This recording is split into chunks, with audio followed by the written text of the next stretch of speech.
안녕하십니까. 애동닷컴 운영자 강쌤입니다. 자, 이번 시간에는 전기난방 첫 번째 시간인데요. 전기난방이라는 건 뭐 이미 알고 계시겠지만 이렇게 보일러가 있다라고 하면은 물을 어떻게 합니까? 뭐 노통 보일러 같은 경우 노통 연소실이죠. 이렇게 설치해서 불을 떼 가지고 물을 끓이는 겁니다. 그러면 이렇게 전기가 발생하겠죠. 이 전기를 어떻게 하는 거야? 실내에 있는 방열기 쪽으로 보내게 되는 겁니다. 그래서 배관을 이렇게 연결해서 전기를 순환시키게 되는 거죠. 자, 이때 열매체가 뭐다? 전기이기 때문에 우리가 전기난방이라고 하는 거겠죠. 그럼 예를 들어서 물을 가열해가지고 온수를 보내게 되면 이건 뭐예요? 온수난방이 되는 거예요. 그래서 열매체가 무엇이냐에 따라서 나뉘게 된다. 이렇게 보시면 되겠죠.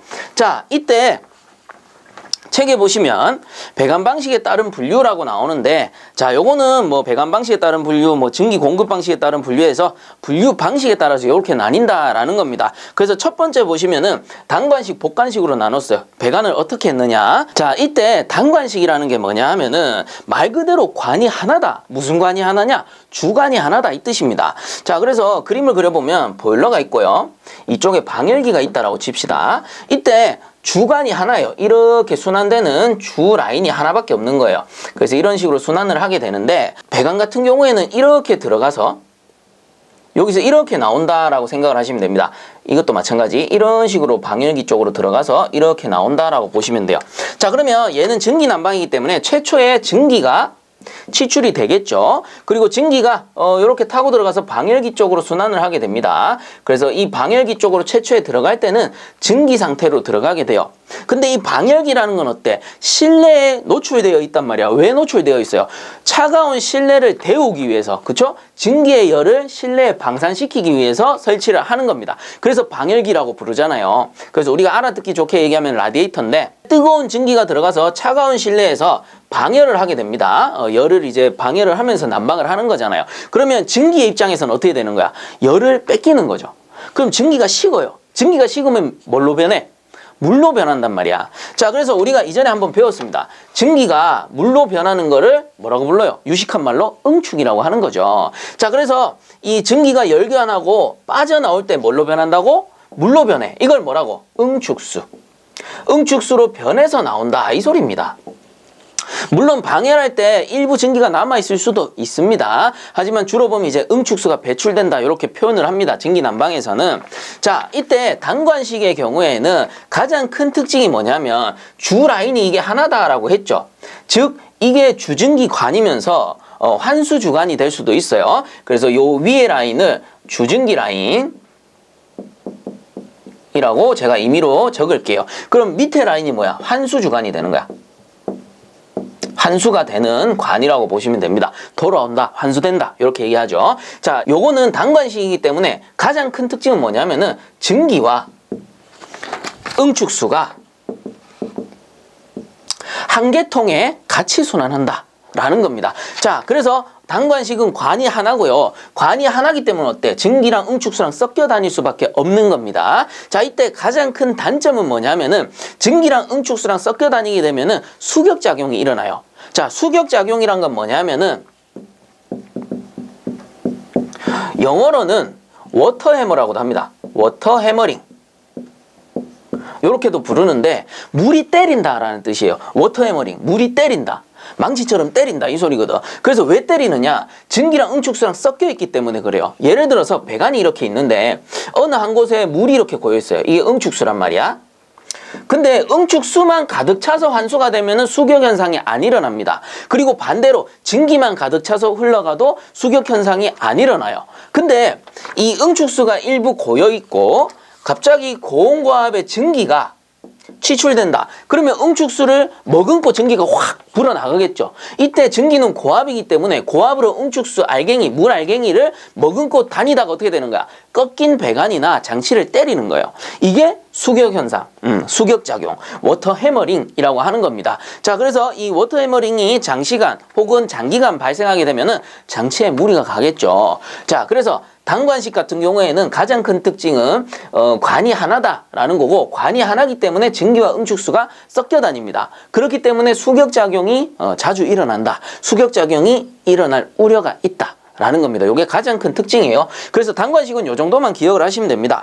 자, 그러면 교재로 돌아가서 단관식 한번 읽어보면 증기와 응축수를 동일 관속에 흐르게 하는 방식 이해가죠? 그 다음 구배를 잘못하면 수격작용이 발생할 수 있다. 그래서 수격작용이 일어나는 이유는 뭐다? 증기와 응축수가 섞여 다니는 건데 이게 섞여 다니는 가장 큰 이유는 뭐예요? 응축수가 증기관 중에 어디 한 곳에 체류하고 있다라는 뜻이거든. 그래서 여기서 말하는 구배라는 거는 배관의 기울기를 얘기하는 거예요. 그래서 예를 들어서 환수주관을 제가 이런 식으로 기울기를 주게 되면 어떻게 됩니까?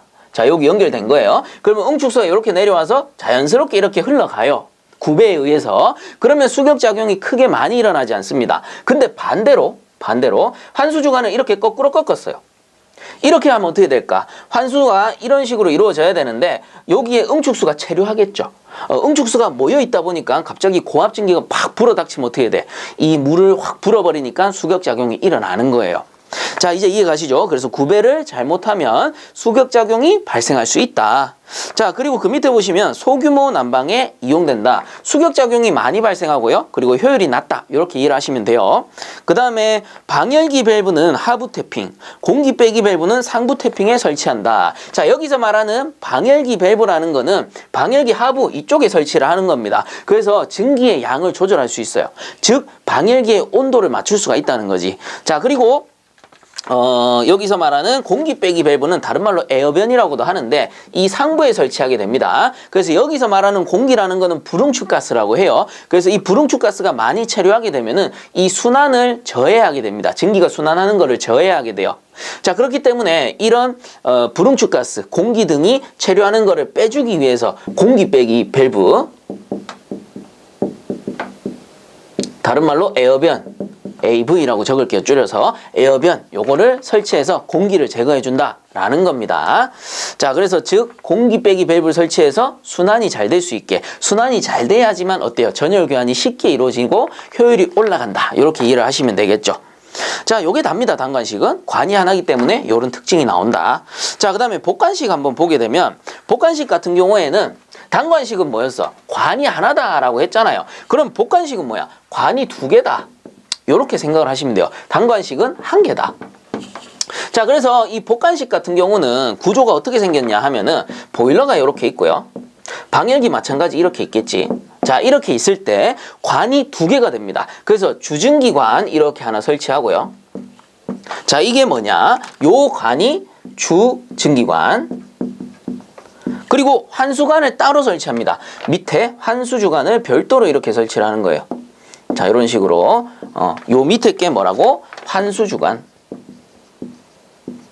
자, 그래서 요게 이제 환수주관이 되고 뭐 이 전체를 환수관 이렇게 부르셔도 되고 뭐 아니면 환수라인 이렇게 보셔도 되는 겁니다. 자, 이때 주증기관에는 당연히 증기가 공급이 될 것이고 환수관에는 뭐예요? 증기가 여기 방열기 안에 들어가서 방열하고 이제 온도가 떨어진 이 밑에 나오는 건 뭐야? 요 밑에 나오는 거는 식어서 응축수가 나오겠죠. 그래서 응축수를 환수하는 관을 전부 환수관이라고 부르는 겁니다. 이것도 마찬가지 이렇게 들어가서 밑에는 응축수가 나올 겁니다.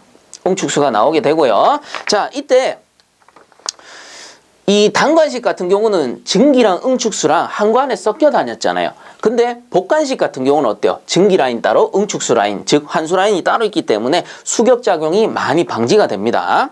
자, 그리고 이 말단에는 증기 트랩을 설치해요. 증기 트랩은 조금 이따가 제가 읽어보면서 설명을 해드리도록 하겠습니다. 자, 그래서 복관식 특징 한번 보게 되면 증기관과 응축수관을 별도로 설치하는 방법이다. 이제 아시겠죠? 그 다음에 증기관과 환수관이 연결되는 곳에는 반드시 자, 줄 꺼주세요. 증기 트랩을 설치하여 증기가 환수관으로 흐르는 것을 방지한다.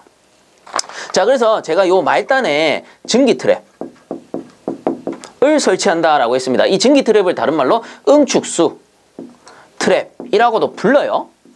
그래서 역할 자체가 응축수 배출이기 때문에 응축수 트랩이라고도 부르는데 어찌되었든 이 증기 트랩이라는 거는 우리 원리만 알고 지나갑시다. 어차피 뒤에 가면은 뭐 플루트 트랩, 버킷 트랩, 뭐 열동식 트랩 뭐 이렇게 해가지고 많이 나오고요. 거기서 세분화해서 또 특징이 나오기 때문에 자세한 내용은 그때 다루도록 하고 이 증기 트랩의 이번 시간에는 증기 트랩의 역할에 대해서만 한번 알아보자고요. 그래서 이 증기 트랩의 역할이 뭐냐면은 단관식에서 봤을 때 가장 큰 문제가 뭐였어요? 수격작용이었잖아. 증기랑 응축수랑 섞여 다니다 보니까. 그래서 여기서는 뭐 물론 이 자체적인 특징 자체가 쟤보다는 수격작용이 덜 발생하지만 그래도 얘도 수격작용이 발생할 수가 있습니다. 왜 그렇습니까? 증기관에서 이 증기를 보냈을 때 이 증기가 100% 응축된다라는 거는 사실상 불가능해요, 현실에서. 그래서 100% 응축한다라는 건 손실이 없다라는 소리하고 같은데 손실이 없는 기계는 이 세상에 존재하지 않기 때문에 밑에 응축수가 많이 배출되기는 하지만 일부 소량의 증기도 같이 배출될 수 있다라는 겁니다. 그럼 이 소량의 증기에 의해서 수격작용이 발생할 수 있는 거죠. 자, 그래서 이런 거를 방지하기 위해서 여기에 응축수 트랩을 설치해가지고 일단은 증기하고 응축수를 같이 담습니다. 트랩에서. 그래서 이 트랩에서 증기하고 응축수를 일정 시간 담아서 보관하는 거예요. 그러면 시간이 지나면 어떻게 될까? 시간이 지나면 지날수록 증기는 서서히 식겠죠. 그래서 증기가 모두 응축수로 변하면은 안에 트랩 장치를 이용해서 100% 응축수로 변환시켜서 이쪽으로 빠져나가게 해주는 거예요. 그래서 100% 트랩 이후에는 응축수만 배출되다 보니까 아무래도 수격작용이 많이 방지가 되겠죠. 자, 그래서 이 증기 트랩, 다시 말해 응축수 트랩의 가장 큰 역할은 뭐라고요? 응축수 배출이다. 이렇게 이해하시면 됩니다. 더 디테일한 내용은 뒤에 가서 부속장치에서 제가 또 다뤄드릴 겁니다. 너무 걱정하지 마세요. 여기서는 큰 그림만 알면 됩니다. 아, 요런 이유로 설치가 되는구나. 가장 큰 이유는 뭐다? 수격작용을 방지하기 위해서 여기 설치해서 응축수를 배출시키는 거다. 이렇게 알아두시면 되는 겁니다. 그리고 가장 큰 특징 중에 하나는 이 증기 난방에서만 트랩을 사용을 해요. 온수 난방에는 어때요? 온수 난방에는 온수만 지나가기 때문에 증기 트랩 필요하다 안 하다? 필요 없어요. 수격작용이 증기에 의한 수격작용이 일어나진 않는다라는 겁니다. 그래서 이 증기 난방이기 때문에 증기 트랩을 설치한다. 요거까지는 좀 알아주시면 좋겠더라라는 겁니다. 자, 그리고 이제 교재로 돌아가서 다음 특징 한번 보면은 방열기 밸브는 상하 어느 쪽에 설치해도 무관하다. 요거는 뭐 단관식에 비한 장점이라고 보시면 되겠죠. 그리고 밑에 보시면 열동식 트랩일 경우 하부 태핑에 설치한다. 참고적으로 알아두시면 됩니다. 자, 그리고 밑에 보시면 그 단면도 나오죠. 단관식, 복관식의 단면도 그림이 나오는데 뭐 참고적으로 보셔도 되고요. 제가 요 그려드린 이 그림만 확실하게 이해를 하신다면 큰 문제는 없습니다. 그래서 요 그림 위주로 한 번씩들 보시면 좋을 것 같아요. 자, 이제 그 밑에 증기 공급 방식에 따른 분류 한번 봅시다. 자, 공급 방식입니다. 그래서 상향식, 하향식밖에 없어요. 상향식은 뭘까? 위로 보내는 거고 하향식은 뭘까? 내려 보내는 겁니다. 자, 그래서 구조 같은 경우에는 보일러가 이렇게 있고요. 그리고 방열기가 위에 이런 식으로 설치가 될 겁니다. 자, 여기에서 주관이 예를 들어 이런 식으로 설치가 되었고 그리고 여기에서 증기를 이렇게 보내주는 겁니다. 증기를 보내주고 마찬가지 증기를 이런 식으로 보내주는 거예요. 자, 이때 예를 들어서 제가 이렇게 그려서 요 밑에다가 환수관을 연결하면 뭐예요? 단관식이 되죠. 예를 들어 요 상태에서 한번 그려볼게요. 이렇게 해서 점프해가지고 요 밑에 관에 연결하고 이렇게 해서 점프해가지고 요 밑에 관에 이렇게 연결하면은 어떻게 되는 겁니까? 요 관이 하나밖에 없기 때문에 단관식이 되는 거예요. 그래서 단관식이면서 여기 보시면 주증기관의 증기를 어떻게 합니까? 방열기 쪽으로 위로 보내기 때문에 상향순환식이 됩니다. 그래서 엄밀히 따지면 이렇게 그리게 되면 단관 상향순환식 증기난방이 되는 거예요. 근데 요 그림을 조금 수정을 할 수 있습니다. 어떻게 하느냐? 여기에서 요걸 빼버리고요. 빼버리고 그리고 이쪽 편의 끝에는 트랩을 설치합니다. 트랩을 설치하고 요 밑에 환수관을 별도로 이렇게 설치하는 거예요. 그럼 어떻게 돼? 위로 보내주는 관 하나, 트랩까지 가겠죠. 그리고 밑에서 환수되는 관 하나, 별도죠, 별도. 그럼 얘가 1번 관, 얘가 2번 관이 되니까 이건 뭐가 되는 거예요? 복관식이 되는 거예요, 복관식. 물론 이제 트랩에서 응축되는 응축수는 이런 식으로 별도로 또 이렇게 빼주게 됩니다. 그러나 어쨌든 주증기관이 있고 환수관이 별도로 두 개가 있기 때문에 이렇게 되면 어떻게 돼? 복관식이 되는 거예요. 그래서 복관식, 상향순환식 그 증기난방이 되는 겁니다. 자, 그렇기 때문에 뭐 어떤 보일러, 예를 들어서 연간 보일러, 아니면 수간 보일러, 원통 보일러, 쌤 종류에 따라서 얘들이 단관식입니까? 뭐 복관식입니까? 상향순환식입니까? 하향순환식입니까? 이런 식으로 물어볼 필요가 없죠. 왜? 설계하는 사람 마음이거든. 제가 이렇게 그리고 싶으면 이렇게 그리면은 이게 복관식이 되는 거고 아까처럼 그리고 싶으면은 그거는 단관식이 되는 거예요. 즉 설계하는 사람 마음이에요. 어떤 보일러를 갖다 쓰든 이해 가세요? 그래서 뭐 보일러의 종류에 따라서 딱딱 정해진 게 아니고요. 이거는 뭡니까? 결국은 분류 방식인 겁니다. 그래서 여러분들은 단관식이 뭐고 그리고 복관식이 뭔지 이해하시면 되고 상향순환식은 뭐고 하향순환식은 뭔지 이해만 하시면 되는 거예요. 그래서 여기서 상향순환식은 뭐야? 증기를 위로 보낸다고. 위로 보내니까 상향순환식이다. 이렇게만 이해하시면 되는 거예요. 자, 그 다음에 하향순환식은 어떻게 되느냐? 하향순환식은 당연히 보일러가 이렇게 밑에 있다라고 치면은 주증기관이 이렇게 위쪽으로 가는 거예요. 주증기관이 위쪽으로 가서 방열기가 이렇게 설치가 된다면 주증기관 위에서 내려 보내주는 형태가 되겠죠. 그리고 밑에 뭐 저는 복관식으로 하랍니다. 그러면 이렇게 해가지고 밑으로 응축수를 빼주면 되는 형태가 됩니다. 물론 여기 이제 트랩이 설치될 거고 트랩에서 별도의 순환관을 이렇게 만들어주게 될 겁니다. 이렇게 하면 어떻게 돼요? 복관식이면서 하향순환식이 된다라는 거지. 즉 증기가 어떻게 됩니까? 올라갔다가 방열기가 기준이 되는 거예요. 방열기 쪽으로 내려가니까 하향순환식이 된다. 라는 거예요. 자, 이해들 하시겠죠? 그래서 교재 한번 읽어보게 되면 상향순환식 같은 경우는 수평주관을 보일러 바로 위에 설치하고 여기에 수직관 또는 분기관을 연결하여 그 다음 줄 거 주시면 되겠죠. 위층의 방열기에 증기를 공급하는 방식이다. 위에 있는 방열기 쪽으로 보낸다. 라는 거겠죠.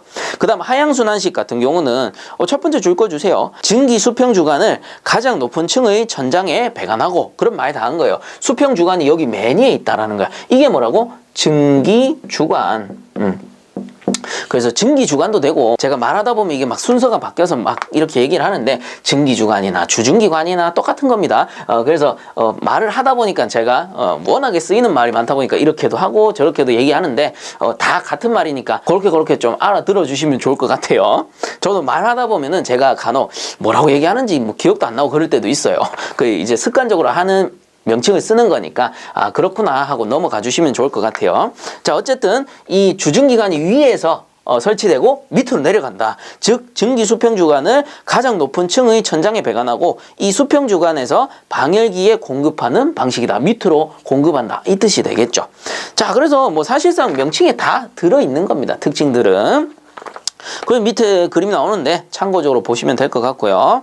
자, 그리고 밑에 보시면 증기 압력에 따른 분류라고 해서 고압, 저압, 진공압식이라고 나오죠. 그래서 요거는 뭐 압력 기준이 되는 건데 고압식 같은 경우는 1에서 3kg 게이지 압력입니다. 그리고 중압 같은 경우에는 0.35에서 1kg/제곱센치 마찬가지로 전부 게이지 압력이고요. 그 다음 저압식 같은 경우에는 0.1에서 0.35 그 주철 보일러 같은 경우에는 0.3kg/제곱센치 게이지 압력으로 사용한다라고 나오고요. 그리고 넘어가 보시면 진공압식 같은 경우는 당연히 대기압보다 낮은 압력, 즉 대기압 이하라고 보시면 됩니다. 이런 거는 뭐 어차피 나중에 그 뒤쪽에 가보면 문제에서 자주 나오는 내용들이 있기 때문에 그 문제 위주로 보시면 되고요. 여기선 그냥 쭉 읽고 지나갈 겁니다. 자, 그리고 밑에 보시면 응축수 환수 방식에 따른 분류해서 나오는데 자, 요거는 칠판 지우고 다시 한번 보도록 하죠. 자, 그 다음에 다섯 번째 보시면 응축수 환수 방식에 따른 분류라고 돼 있죠. 그래서 환수 방식입니다. 환수 방식이 뭐죠? 라디에이터에서 방열을 하고 이제 증기가 방열하고 나면 뭘로 변해? 응축수로 변한단 말이야. 이 응축수를 환수하는 거예요. 어디로? 보일러 쪽으로 이제 되돌리는 거를 환수라고 하죠. 그래서 이때 되돌리는 환수 방식에 따른 분류가 되는 거야.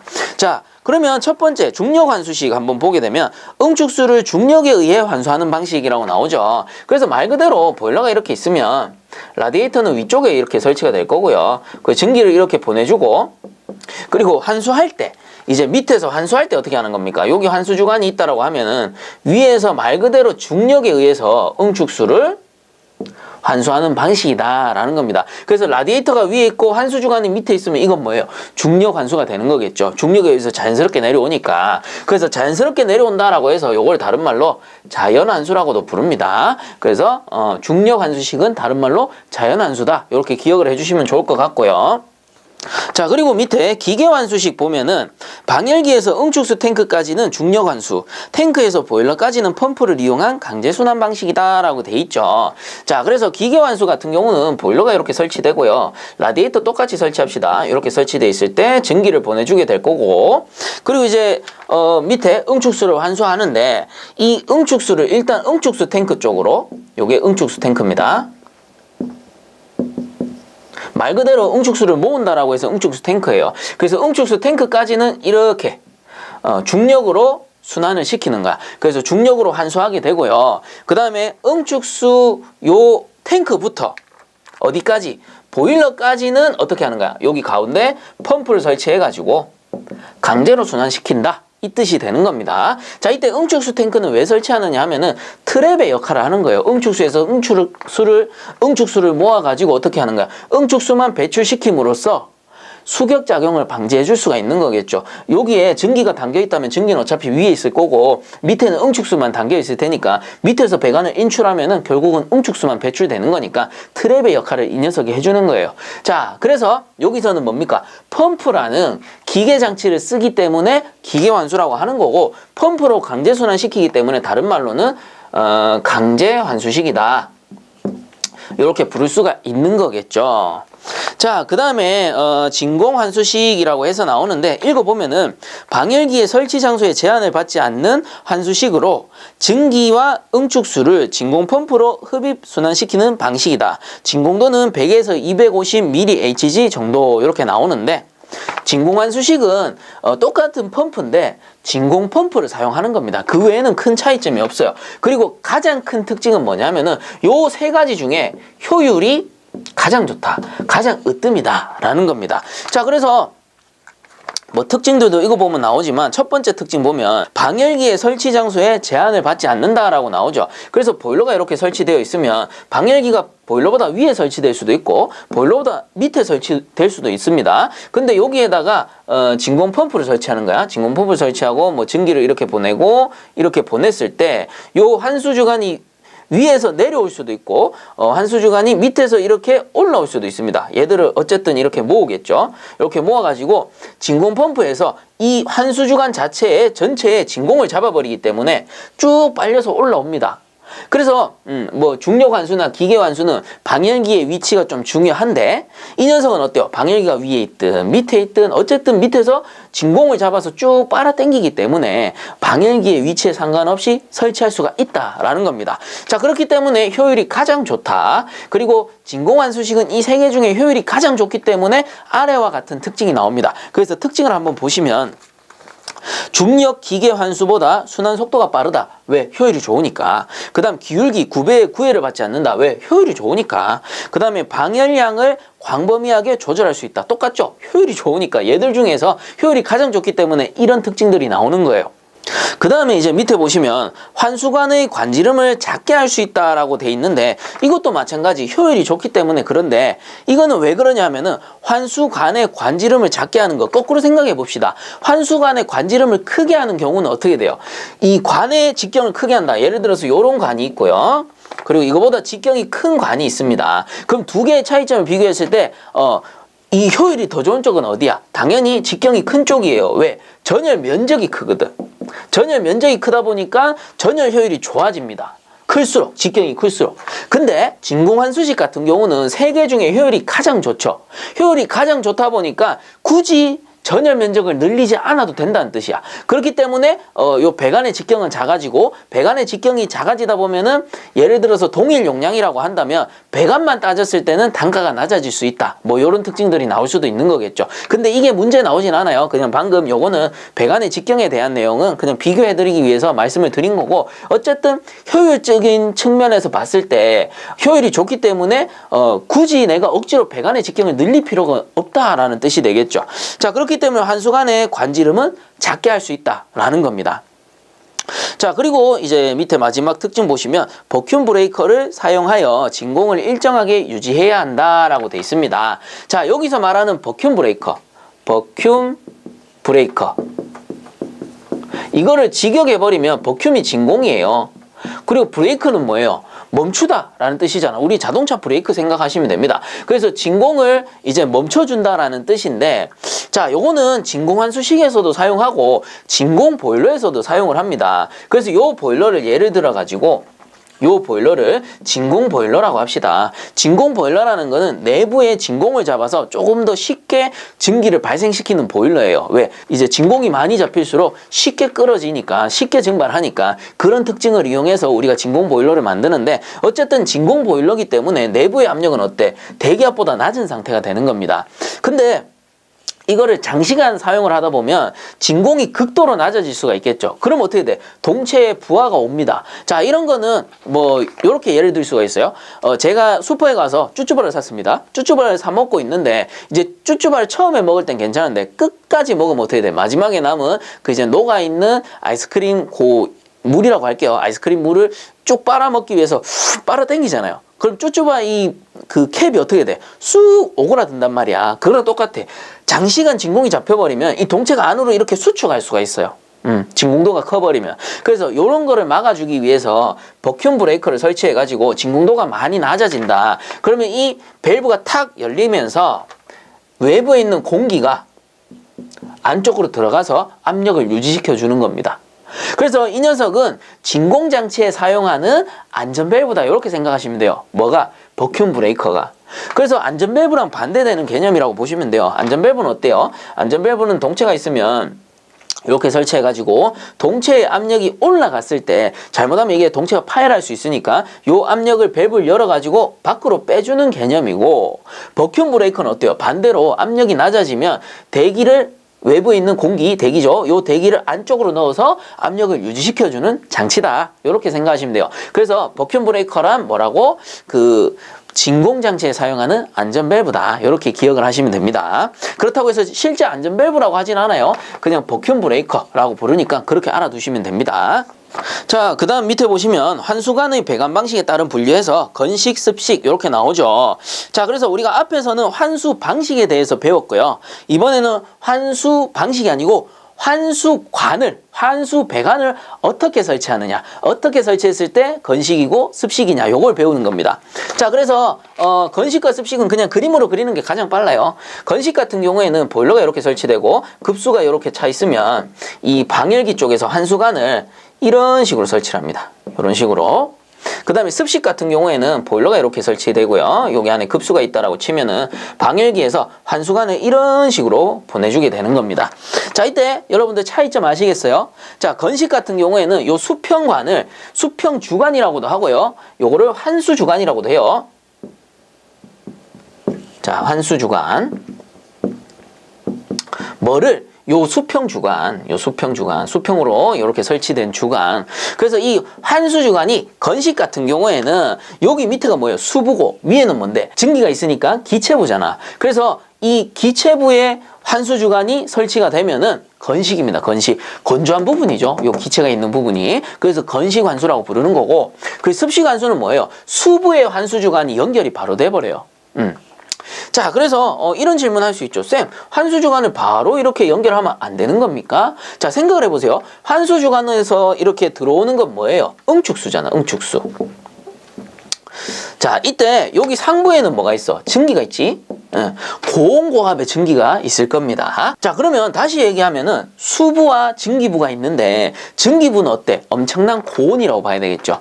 자, 이때 추출되는 주증기 역시도 엄청난 고온입니다. 근데 이 고온의 증기가 방열기로 들어가서 방열하고 나서 응축수로 변해서 나올 때는 뭐예요? 여기에 비해서는 응축수는 차가운 편이야. 그쵸? 저온의 응축수입니다. 이 차가운 물을 이 고온의 증기부에 뿌려버리면 어떻게 돼요? 여러분들 그냥 단순히 생각해 보세요. 뜨거운 냄비를 가열해가지고 물이 없는 뜨거운 냄비에다가 차가운 물을 확 부어버리면 어떻게 돼? 파바바박 튀면서 난리 나잖아. 보일러도 똑같습니다. 파바박 튀면서 난리 나고요. 그리고 수격 현상도 막 일어나고 부동 팽창도 막 일어나는 거야. 자, 그렇기 때문에 요런 거를 막아주기 위해서 환수주관만 요 증기부 쪽으로 이렇게 설치하고요. 그 다음 최종단에서는 어떻게 하는 거야? 마지막 최종단에서는 보일러 수부까지 쭉 내려가지고 이렇게 환수를 시켜주는 겁니다. 자, 그래서 결국 기준은 뭐다? 요 환수주관. 환수주관이 기체부에 있느냐, 아니면 환수주관이 요 아래쪽 수부에 있느냐, 요 차이입니다. 건식, 습식. 이제 아시겠죠? 그래서 한번 읽어보면, 건식 환수 같은 경우는 특징 봅시다. 환수관이 보일러 수면보다 높게 설치되어 환수되는 방식이다. 그 다음 두 번째, 환수관은 보일러의 표준 수위보다 650mm 정도 높은 위치에 배관한다. 그래서 뭡니까? 요 표준 수위라고 쳤을 때 요 표준 수위보다 환수주관을 이렇게 높이는 거야. 얼마만큼 높입니까? 650mm. 높여서 설치한다. 요 뜻이 되는 겁니다. 자, 그리고 세 번째 보시면 관말에는 냉각관, 다른 말로 냉각 레그라고 하는데 냉각관과 관말 트랩, 열동식 트랩이라고 나와 있네요. 그래서 관말 트랩을 사용하여 증기의 환수로 인한 수격작용을 방지한다라고 돼 있죠. 그래서 여기서 말하는 냉각관과 관말 트랩은 바로 다음 페이지에 나옵니다. 그래서 다음 페이지 42페이지에서 상세하게 다뤄드릴 테니까 아 그렇구나 하고 넘어가 주시면 될 것 같고요. 자, 그 다음에 밑에 습식 환수 한번 보면 환수관이 보일러 수면보다 낮게 설치되어 환수되는 방식, 이제는 아시겠죠? 환수주관이 요 수부 아래쪽에 설치가 된다라는 겁니다. 그리고 밑에 보시면 하트포드 접속법이라고 해서 뭐 이제 그 설명들이 나오는데 이 하트포드 접속법은 조금 더 디테일하게 설명할 필요가 있어요. 자, 그래서 칠판 마저 지워버리고 다시 한번 봅시다. 자, 하트포드 접속법 한번 읽어보면 저압 증기 난방의 습식 환수 방식 일단 줄 꺼주세요. 저압 증기 난방이고요. 습식 환수 방식에서 사용하는 방법입니다. 그래서 저압 증기 난방 습식 환수 방식에서 보일러의 수위가 환수관의 접속부의 누설로 인한 저수위 사고가 일어날 것을 방지하기 위해 증기관과 환수관 사이에 표준 수면에서 50mm 아래로 균형관, 다른 말로 밸런스관이라고 하는데 균형관을 설치한 방식이다라고 해서 나오죠. 자, 그래서 이 하트포드 접속 방식을 사용하는 이유를 먼저 한번 알아보게 되면은 이런 겁니다. 보일러가 이렇게 있고요. 수부가 이렇게 존재합니다. 그러면 이 녀석은 뭐라고요? 저압 증기 난방에서 습식 환수 방식에 사용이 된대요. 그럼 습식 환수 방식이기 때문에 환수관은 어디? 수부보다 낮은 요 위치에 설치가 될 겁니다. 그래서 여기에는 뭐 이렇게 환수가 될 텐데 펌프도 설치될 거고요. 그리고 펌프 전단에 뭐 스트레이너 이런 거 이물질 제거 장치입니다. 그래서 펌프 내부에 이물질이 들어가는 걸 막아주는 장치고요. 뭐 그 외에도 밸브류 이런 것들도 막 설치되고 압력계가 설치되어 있을 수도 있겠죠. 자, 이런 기타 장치들이 많이 설치가 될 겁니다. 자, 이때 평상시에 운전하면은 괜찮은데 예를 들어서 배관의 이음부에서 예를 들어서 용접 이음부라고 합시다. 이런 이음부인데 용접 이음부에서 누설이 일어났다거나 혹은 밸브가 깨어졌다거나 펌프가 깨어졌다거나 스트레이너 쪽에서 뭐 깨어졌다거나 동파나 이런 것들에 의해서 누설이 일어난다라고 칩시다. 그러면 이음부들이 깨어졌으니까 결국 물이 새어나가겠죠. 근데 물이 어디까지 새어나갑니까? 이렇게 물이 빠지다 보면은 결국은 요 환수 주관의 요 높이까지 물이 빠져버리는 거예요. 그쵸? 여기서 누설이 발생했으니까 그렇게 되면 어떻게 돼요? 이 수위가 많이 없는 상태, 이거 뭐죠? 저수위 상태. 저수위 상태에서 계속 연소실에서는 화염이 발생되고 있겠죠. 즉 계속해서 연소가 이루어집니다. 가열이 되는 거야. 그럼 저수위 상태에서 가열이 되면 온도가 확 올라가겠죠. 그리고 보일러는 밀폐된 용기이기 때문에 압력도 같이 확 올라가 버립니다. 자, 그러다가 압력이 초과해 버리면 결국 어떻게 되는 거야? 뻥 터져버리는 거죠. 그래서 저수위 사고가 무서운 게 뭐냐면은 이게 계속해서 가열돼 버리면 결국은 폭발해 버려. 그래서 저수위 사고 이후에는 뭐가 되느냐? 폭발 사고로 이어져 버립니다. 그래서 이 저수위 사고가 가장 위험한 거예요. 고수위 사고는 어때요? 고수위는 물이 가득 찼는데 폭발하지는 않아요. 폭발하지는 않고 어느 한 부분에서 누설이 발생해서 물 넘침 사고가 발생하는 거야. 그래서 물이 넘치기 때문에 예를 들어 변전실에 보일러가 설치되면은 2차적 피해가 발생하는 거지 거기서 완전 폭발해버리는 건 아니에요. 고수위 시에는. 그래서 가장 위험한 건 어찌 보면은 저수위 사고입니다. 저수위 사고. 그래서 저수위 사고는 폭발로 이어지니까 정말 조심해야 돼요. 그래서 이런 저수위 사고를 방지하기 위해서 어떻게 하느냐? 요런 이 습식 환수 방식을 사용할 때는 하트포드 접속 방식을 이용하는 겁니다. 자, 그래서 하트포드 접속 방식은 어떻게 연결을 하는 게 하트포드 접속 방식이냐? 자, 요런 겁니다. 보일러가 이렇게 있을 때 배관을 요런 식으로 해서 이렇게 설치를 해줘요. 이렇게 설치하고 여기 위로는 증기가 치출이 될 겁니다. 그러면 보일러 여기 하부에는 급수가 이렇게 가득 차 있을 거고요. 그리고 위쪽에는 증기가 발생하겠죠. 그러면 이 증기는 요 배관을 타고 이렇게 들어가는 거예요. 이렇게 들어가고 뭐 이런 식으로 들어갈 겁니다. 그럼 요 위에 있는 관이 뭐예요? 주증기관이야. 증기가 보내지는 관이니까. 그래서 여기서 이렇게 쭉 연결돼서 방열기 쪽으로 들어가게 되겠죠. 자, 여기서 주목해야 될 관은 요 관이고요. 그리고 여기에서 어떤 이음을 하게 됩니다. 어떻게 하느냐? 여기서 배관을 이런 식으로 연결해버려요. 자, 이때 여기에는 뭐 펌프류, 방금 그렸던 스트레이너, 밸브류, 그리고 뭐 밸브류, 압력계 이런 것들이 설치가 될 겁니다. 자, 이때 중요한 배관은 요 녀석이에요. 요 녀석. 그래서 요 배관 있죠. 요 배관. 요 배관을 우리가 균형관 혹은 밸런스관 이라고 부릅니다. 자, 그래서 이 밸런스관의 역할이 뭘까? 펌프라든가 밸브 쪽에서 누설이 발생했어요. 그럼 물이 새겠죠. 근데 수위가 아까 전에는 밑에 연결되어 있었기 때문에 이 밑에까지 빠졌어. 근데 이번에는 어떻게 될까? 요 밸런스관까지만 수위가 빠집니다. 왜? 수위가 빠지다가 이음부가 여기다 보니까 물이 여기까지만 딱 빠지고는 더 이상 안 빠지는 거예요. 그럼 어떻게 돼? 저수위 사고가 일어나지 않는다라는 거지. 그리고 요 밑에 배관에서는 별도로 뭐 드레인관을 설치해가지고 밸브를 설치하기도 하는데 뭐 사실 큰 의미는 없으니까 그렇구나 하고 넘어가시면 되고요. 여기서 가장 중요한 건 뭐냐면은 균형관이에요. 균형관. 즉 균형관을 설치해서 저수위로 빠지는 걸 막아주는 거야. 수위가 아무리 빠져도 결국은 여기서 이음했기 때문에 여기까지만 딱 빠지고 만다 하는 거지. 이 끝까지 안 빠집니다.